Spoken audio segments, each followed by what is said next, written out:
I found this garment thrifting last year, and I remember going, geez, it's a medium that's like a very big medium. And I'm trying to get some wrinkles out of this, so I'm trying to just give it a little steam in here.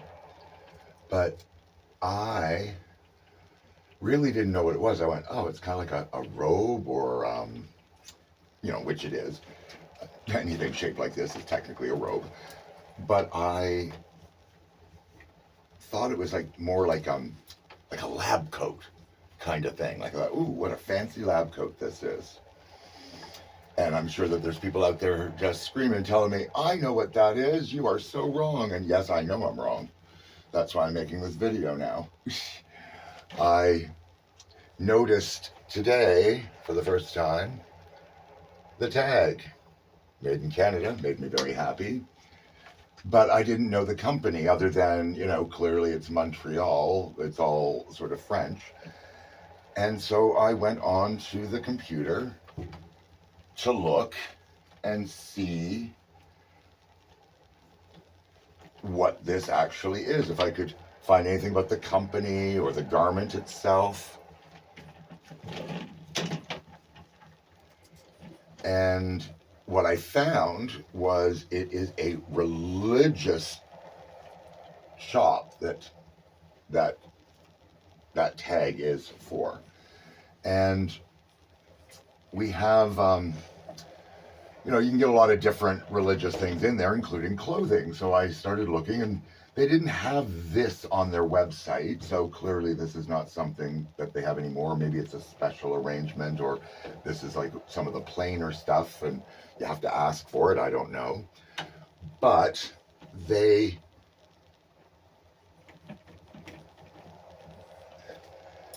I started learning some terminology, and I think it was like I can't even remember now the thing I first started looking at that I determined this was not.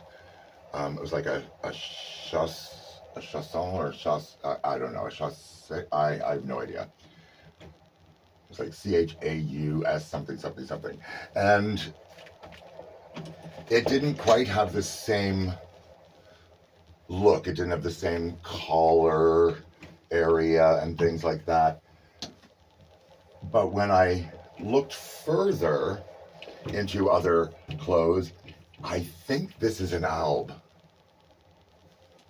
I think like ALB. That's the area, like the garment that this is, because it's just plain and white, and it's a Roman style alb or something, is what I remember I had. And I just looked at it not long ago, and I've already forgotten a lot of the information that I had. Can't believe I caught that. That was pretty lucky. Okay, let's see if I put this together here. Dun, dun, dun, dun, dun, dun. Because there is the Velcro here, which is what I liked it for, because it becomes a good tearaway garment as a cover-up over another costume, right? So it has, the collar, and it has more things to do up in here. I still can't believe this is a medium. Looks very big for a medium. That goes over here. But, ooh, there. Let's see if I can get that to hang right. But it goes right down to my ankles, and it's very hard for me to find things that fit me the way I would like them to. And this does. Now, I'm very surprised that it's a religious garment, because I wasn't expecting that. And I think it's very interesting that this religious garment is going to be used in a drag performance on Wednesday, 2 days from now.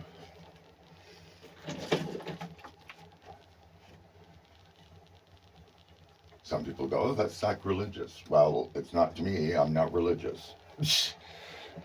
It's a garment that I really, really like, and I'm going to use it the way I like I do every other garment that exists on the planet.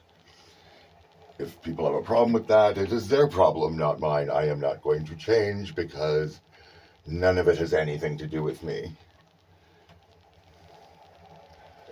You know, people don't like the fact that I wear skirts as a man. Well, that's their problem.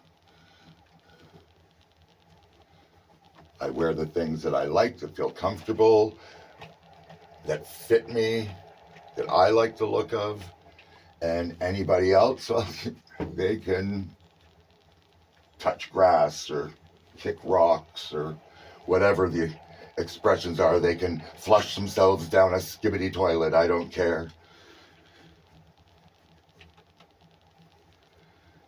Other people's issues are not my own. We all have our own issues. I don't know why people make things that have nothing to do with them issues that they feel they need to address.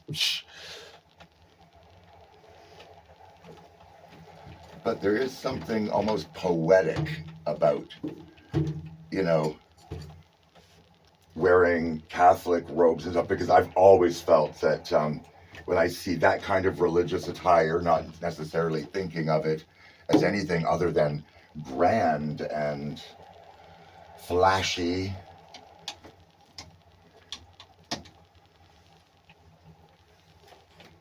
Well, you know, I'm not taking out as many rings. I probably should iron it, but I'm not gonna. I am absolutely not gonna.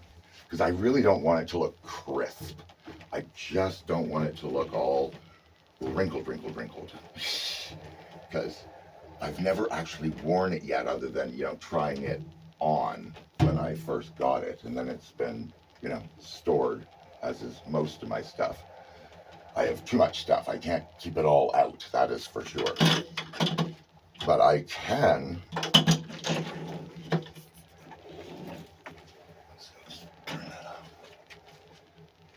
See, I can show it a little bit better now. So up close, I don't know if that shows what I should show, but it is. It's really, really long. I apologize for bringing people into my bathroom with me. See, there's little bits of dirt and such. I mean, it probably needs a good washing again because, like I said, it's been stored away for a while. But yeah, it's a medium, but also known as size 62. So I have no idea how sizing works. I've lived on this planet for 60 years and I still have no idea how sizing in places is determined and why it's different in different places and doesn't become sort of more amalgamated into one sizing system because the world is, you know, all purchasing things together. I think I need to do a little bit more over here. That's still very wrinkly, but I'll just let that be. I guess it's both sides. Okay, well, that gives me an idea of what I still need to do. The other interesting thing is it has holes. Where are they? Come on. There they are. Holes in here, so whatever you're wearing underneath, you can get into your pockets and things. Very, very interesting designs. I would love to have more of them. I guess they really come in white, but I would love, well, I could get white. I could tie-dyed. I don't want to do anything to this one other than keep it white. I was thinking of putting on some adornments and everything, and I thought, no, it's much more versatile if I just leave it as it is. But there we go. So until the next time, take care of yourselves and each other.